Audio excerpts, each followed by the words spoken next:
to introduce Vicki, our speaker. Vicki is working out of the Advanced Communicators Manual. She's working one of the specialty speeches, and she'll be doing Project 1. This is a very crazy project.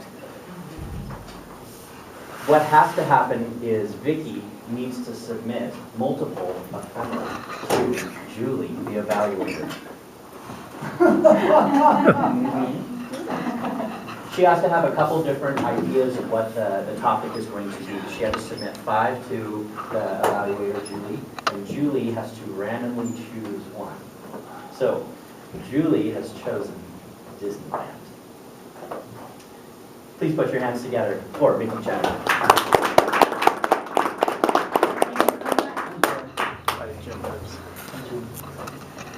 Disneyland, known as the happiest place on earth.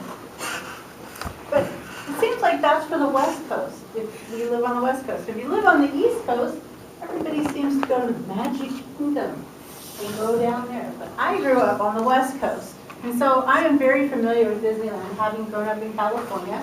That was just one of those haunts that we would go to over and over again. I remember my first time as a young child going there. My dad took me. My mom didn't want anything to do with Disneyland. It just wasn't her thing. So my dad grabbed me in the car and we went down there. And it was huge. And it was magical. And you walk under this tunnel, and when you get there, you have this scene of Main Street. And it's just one of those things that you see, and it's very magical. This was back in the day. I don't know if any of you remember tickets. You had to have a ticket to ride each ride. And the ones that you wanted were the E tickets. You didn't want the A because that was Fantasyland and the merry-go-round and the slow rides. You wanted E so that you could ride Space Mountain and the fast rides.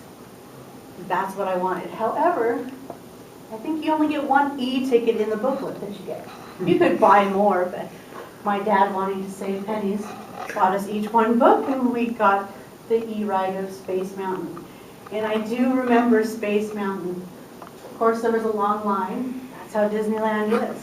But we walked through, and as we're walking through, it kind of got eerier and eerier, because I was probably about 7 years old.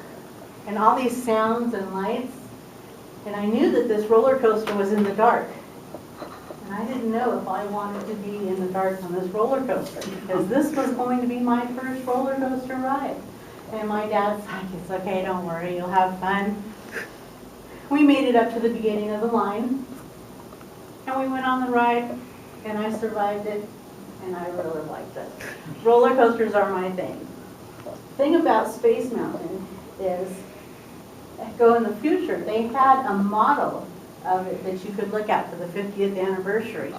You could look at this model of Space Mountain, but I didn't want to see what it looked like, because I felt that it would deter from the experience of Space Mountain if I knew the twists and turns.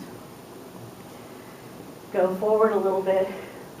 We're at the happiest place on earth when my children are, let's see, 7, 5, and 1.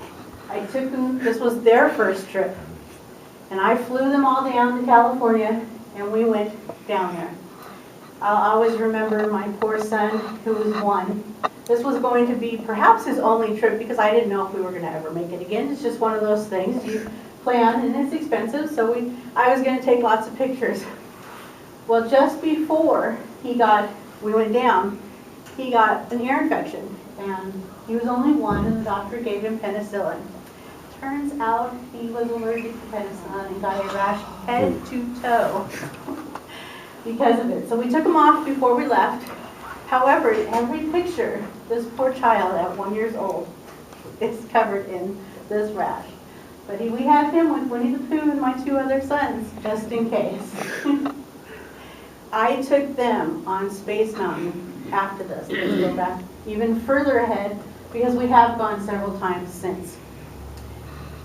And it has been magical. The Space Mountain ride, they have changed it, because now they have added music, and they changed the cards, so now the music is right by your head.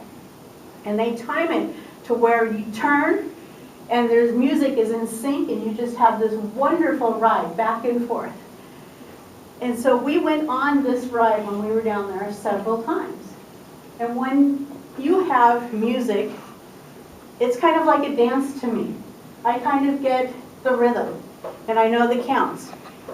And so I would hear the music, and I would turn, and I would hear. And when you go enough times, you can do this. So the thrill of Space Mountain music kind of loses its thrill because you're in the dark, but you know when it's going to turn because of the music. Well, Disneyland has a wonderful product. They have a CD of all of their ride music. So you get the Pirates of the Caribbean, A Small World, all those wonderful songs. However, they also have the Space Mountain ride. So, we're back in Washington State, and we would play this music because we had just had a wonderful time in Disneyland. We were trying to relive it. And the great thing is I memorized these turns. So, we're driving around, and all of a sudden, the turn would come, and I'd kind of turn the wheel. That's kind of cool. Then we'd hear a little more, I'd turn the wheel a little bit more. So we kind of had our own little Space Mountain right here in Washington State. Disneyland has been one of the happiest places on earth for me and my family, Mr. Toastmaster.